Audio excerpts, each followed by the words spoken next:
Con la agenda del día hablamos del índice de competitividad estatal 2022. La voz de los protagonistas. Contacto telefónico. Bueno, y es que según la edición 2022 de este índice de competitividad estatal presentado por el IMCO, el Instituto Mexicano para la Competitividad, fueron 10 los estados que mejoraron justamente su posición en la competitividad nacional. 11 entidades retrocedieron, 11 se mantuvieron igual. En el caso, por ejemplo, de Coahuila, se colocó en el tercer lugar nacional de competitividad. Durango, por ejemplo, está en el sitio número 15. Bueno, muchísimos aspectos de este índice que vamos justamente a desmenuzar en compañía de Ivania Mazzari. Ella es coordinadora de evaluación y análisis del IMCO. ¿Cómo estás, Ivania? Buenos días, gracias por estar con nosotros. Marcela Pámanes, Arturo González y servidor Manuel Cerrato, te saludamos con gusto. Buen día. Buen día, el gusto es mío. Pues si nos pudieras, por favor, Ivania, compartir cuáles son los principales puntos que tú destacarías con respecto a este índice, sobre todo porque, bueno, se ha marcado que la brecha de ingresos laborales entre hombres y mujeres fue del 15%. También hay una diferencia entre los ingresos en estados, por ejemplo, del norte con respecto a los del sur. En fin, ¿qué nos pudieras destacar? Lo que hacemos con este índice es medir cuáles son esas capacidades que tienen las entidades para generar y atraer talento de inversión. Para ello, pues medimos 10 temas esenciales para la competitividad, que van desde el tema de seguridad, el manejo del medio ambiente, cómo está el tema del mercado laboral, la economía de cada una de las entidades, temas, sobre todo, por ejemplo, los que mencionas de equidad de género, del sistema de salud, del sistema educativo, para evaluar estas capacidades y poder rankear cómo van las entidades en los diversos temas y poder al final decir qué entidades están teniendo mejores resultados y cuáles desafortunadamente están quedando rezagadas. En esta última edición, como bien mencionas, la Ciudad de México, Nuevo León y Coahuila son las 3 entidades con la mayor competitividad. Sin embargo, Guerrero, Oaxaca y Chiapas serían el otro lado de la moneda. Sí, en el caso, por ejemplo, de estas entidades, Guerrero, que está en el último sitio, ¿qué está pasando con este estado que tiene, bueno, problemas de seguridad también añejos? Sin embargo, bueno, también tiene, pues, digamos, un detonante turístico importante. Sin embargo, como que se ha estancado ahí abajo de la tabla, ¿no? Pues sobre todo a Guerrero lo que le llega a suceder principalmente son temas de la informalidad que hay, o sea, el porcentaje de trabajadores que no tienen prestaciones, a servicios de salud. También tenemos indicadores en el tema de salud, por ejemplo, que están mermados a comparación de otros estados. La migración también le pega mucho a este estado, o sea, bastante porcentaje de población pues migra a comparación de las demás entidades. Temas de educación, el grado de escolaridad y la cobertura educativa. Todos estamos haciendo como referencia al resto de estados porque pues, datos o resultados que podrían llegar y también se ve una merma en ese sentido, al igual que en el mercado laboral. Es decir, por ejemplo, en ese único tema, el estado es la posición 28 de las 32 entidades, es decir, es el reto que presenta para mejorar. Sí, por ejemplo, en este caso de la informalidad, pues ya sabemos que buena parte de la economía mexicana se sostiene de ella, ¿no? 60% de los trabajadores están en el sector informal. El índice destaca que, por ejemplo, Baja California Sur, Coahuila y Nuevo León tienen poco menos del 40%. Sin embargo, en Chiapas, Oaxaca y el propio Guerrero, como nos lo mencionas, Ivania, pues son cerca de 8 de cada 10 trabajadores los que están en la informalidad. Ahora, asuntos también de seguridad pública pues inciden en el nivel de competitividad que tienen las entidades.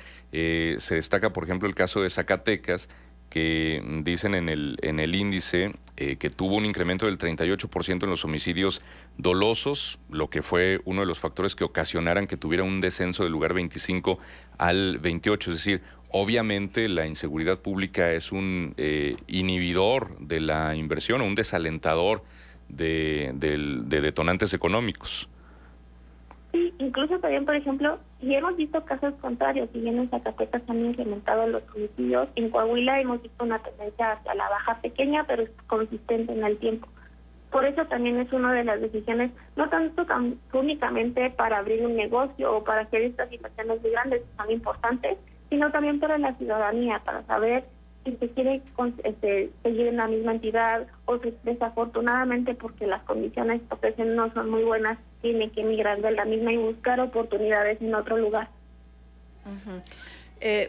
Me da muchísimo gusto saludarte, Ivania. Soy Marcela Pámanes y me gustaría revisar el tema de los subíndices que ustedes manejan para hacer este tipo de estudio.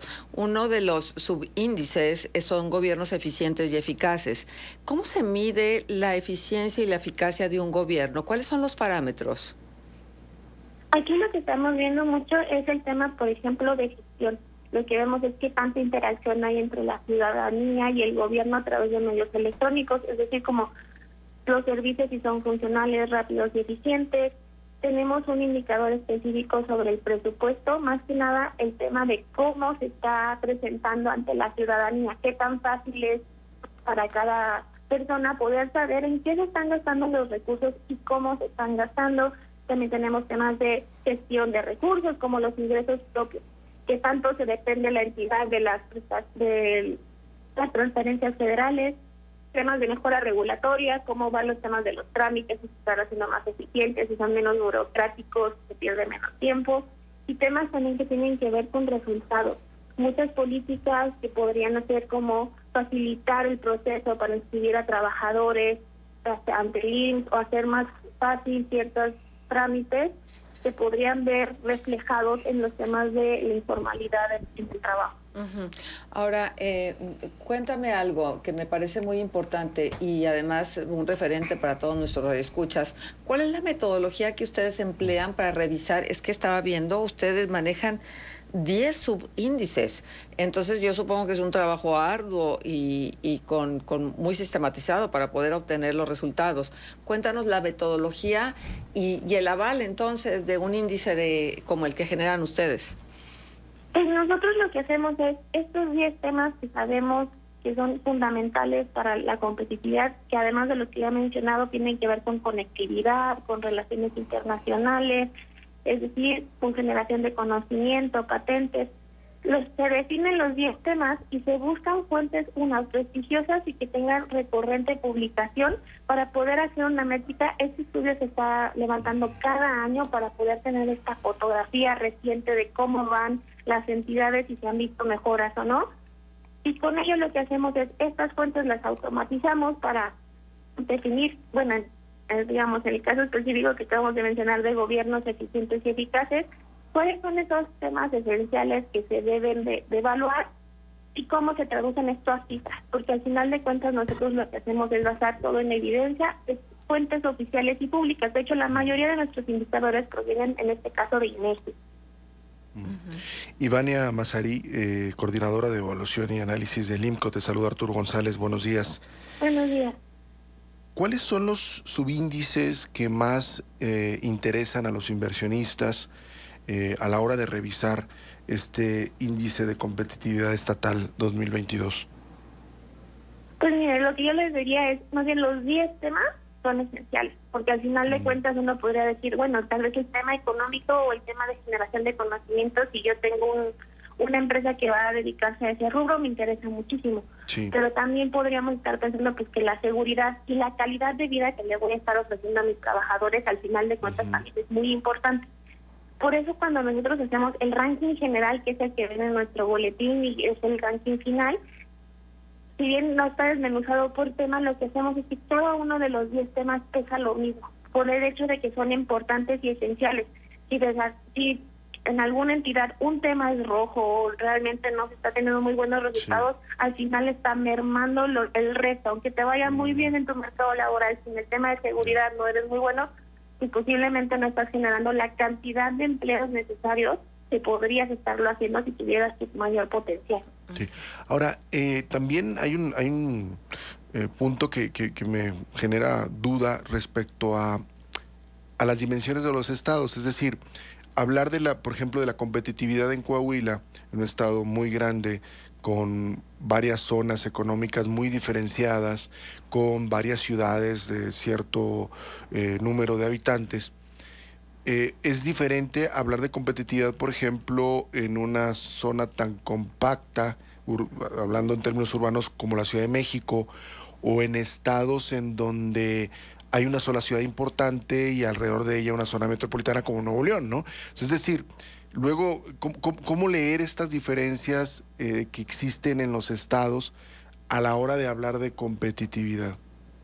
Pues mira, nosotros lo que hacemos, además de este estudio, también tenemos el índice de competitividad urbana, que está más focalizado.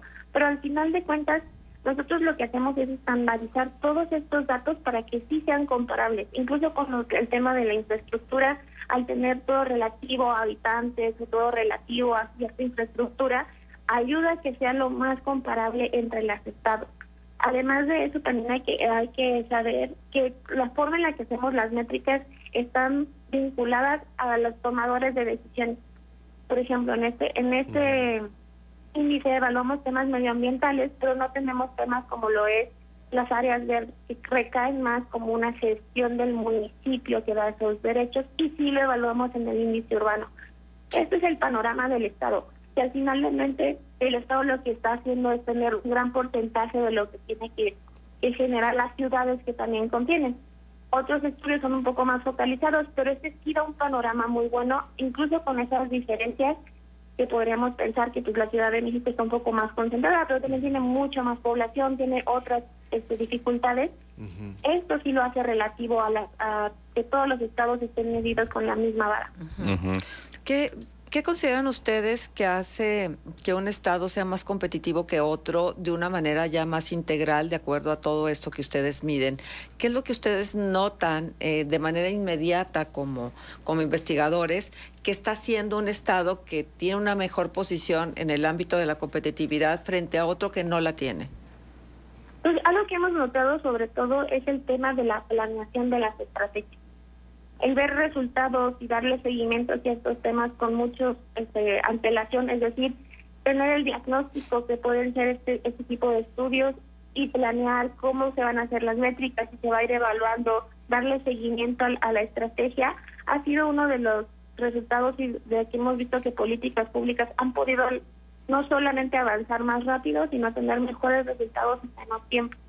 Creo que justo este tipo de herramientas, que muchos pensarían que solamente para quienes toman las decisiones, también sirve del otro lado para la ciudadanía. Exigir si mi estado tiene mal ciertos temas, si va mal en el tema de gestión de agua, en el tema medioambiental, exigir cuáles son los resultados que se están haciendo y cuáles van a ser las propuestas a futuro para mejorar esos temas y que no se vuelva un foco rojo a la larga.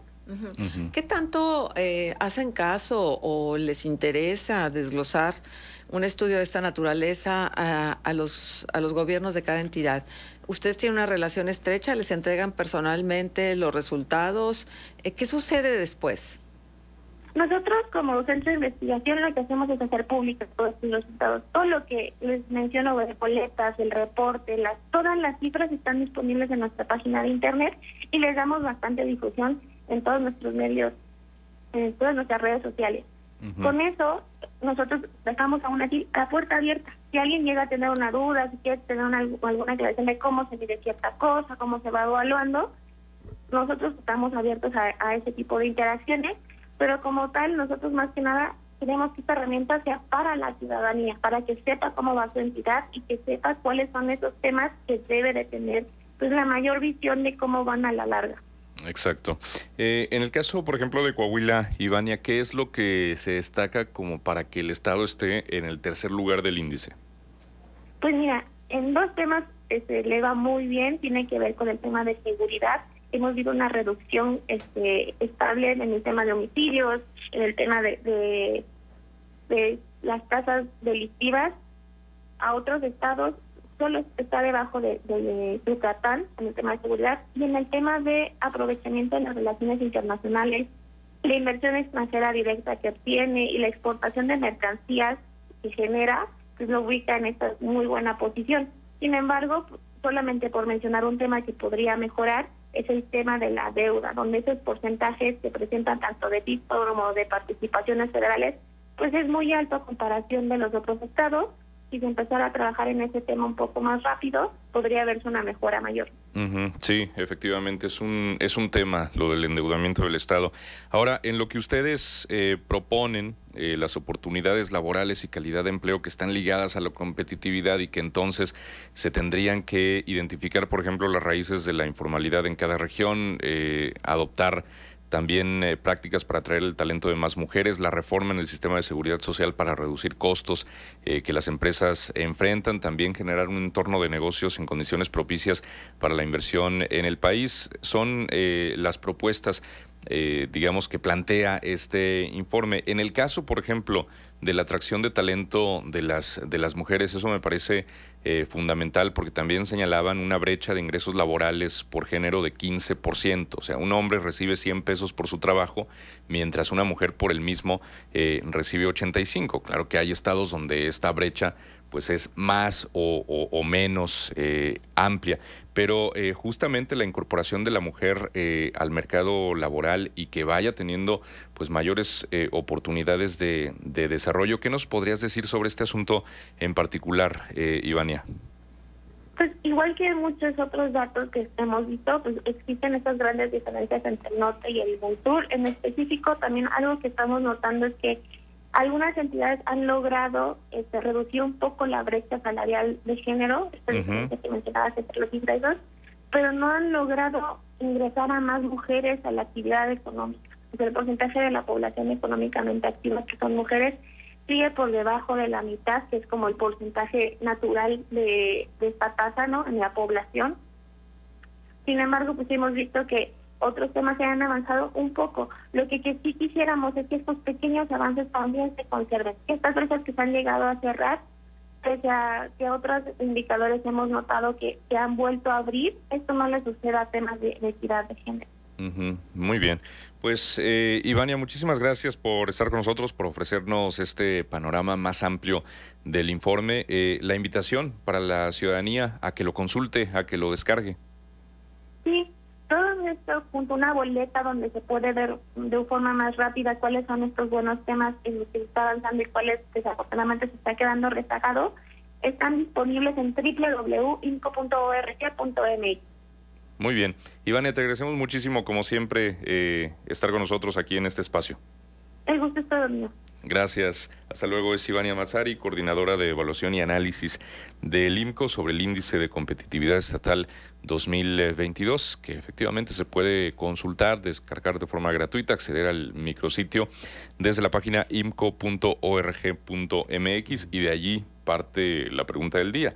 Así es que ya con el tema explorado, la reiteramos. ¿Qué deben hacer las autoridades para mejorar los niveles de competitividad de los estados? Y aquí ponemos 3 aspectos que evidentemente apuntan hacia ese objetivo, pero ¿cuál, a juicio suyo, es el que se debería priorizar o privilegiar? Garantizar servicios y obras de infraestructura, servicios públicos y obras para generar confianza en la inversión, realizar giras para atraer empresas que generen fuentes de trabajo, o potenciar la economía local para el desarrollo del mercado interno. Son algunas de las opciones de respuesta que nosotros proponemos. Un índice que se ha vuelto referencial, ¿no? Para toma de decisiones, en el caso de las empresas, siempre ayuda a tener un panorama más objetivo, menos a la percepción y más al número. Y creo que este indicador de IMCO, junto con otros que tiene, transparencia, el de competitividad urbana, son referenciales ya para empresarios y obviamente pues para gobiernos que buscan sacar buenas notas, ¿no? Exacto. Pues sí, nada más que ocurre siempre que hay mediciones. Cuando sales bien, palomeas. Y cuando sales bien, empiezan las sospechas de que por qué saliste bien. Sí. Y entonces, a ver qué vínculos tienes con los investigadores o con los organismos. Y entonces empieza como a sembrar la duda de qué tan eficiente es la medición que se hace. Pero es de ahora y de siempre. Sí, bueno. Y cuando sales mal, entonces cuestionas todo, criticas todo, desestimas todo, descalificas todo.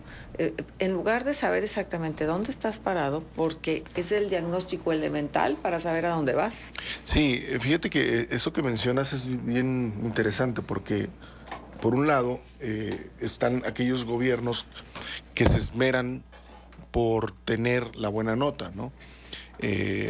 Hay otros que de plano no les importa y desestiman este tipo de ejercicios, ¿no?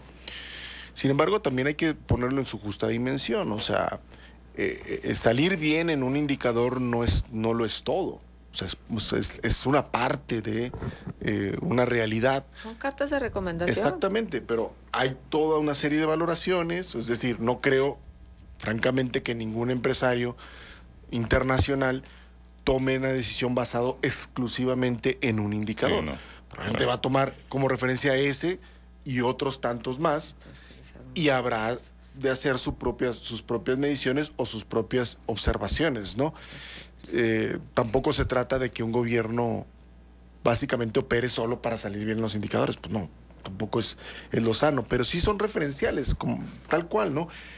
Si la pregunta es que haya o que no haya, pues lo mejor es que haya este tipo de indicadores, ¿no? Exacto. Y tomarlos en su justa dimensión. Muy bien. Pues, ¿qué opinan al respecto de todo ello? 87 17 11 02 60 es el teléfono, el WhatsApp 87 17 36 17 99 y estamos en todas las redes sociales como Noticieros Grem. Vamos a la pausa, 8:23, 22 grados temperatura. Regresamos enseguida. Contextos.